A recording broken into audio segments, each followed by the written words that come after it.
அபிஷேகத்தை பார்க்க பார்க்க உங்க உடம்புல இருக்கிற ஒவ்வொரு வியாதியும் நீங்கும். இது சத்தியம். இது யாருக்குமே தெரியாது. இதுதான் பெரிய எளிமையான பரிகாரம் ஐயா, மிக எளிமையான பரிகாரம் இது.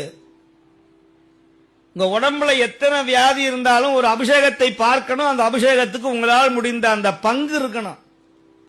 அப்படி இருந்தா உங்க உடம்புல இருக்கிற வியாதி தன் போலவே குறையும்.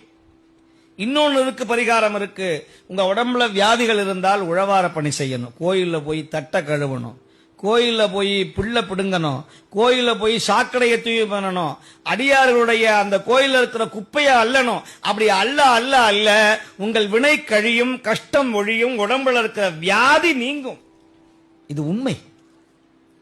அப்ப அதெல்லாம் முடியாதவங்க என்ன செய்யணும்னா, அதெல்லாம் முடியாதவர்கள் சுவாமியினுடைய அபிஷேகத்திற்கு உங்களால் முடிந்த, இப்ப எனக்கு ரொம்ப பெரிய வினைகள் அதிகமா இருக்குன்னு சொன்னா பாலபிஷேகம் செய்யணும், பால் வாங்கி தரணும். பால் வாங்கி தரணும், பாலபிஷேகம் பார்க்கணும். எங்களால பால் வாங்கி தர முடியலையே, நீ அபிஷேகத்தை பார்த்தாலே போதும் ஐயா.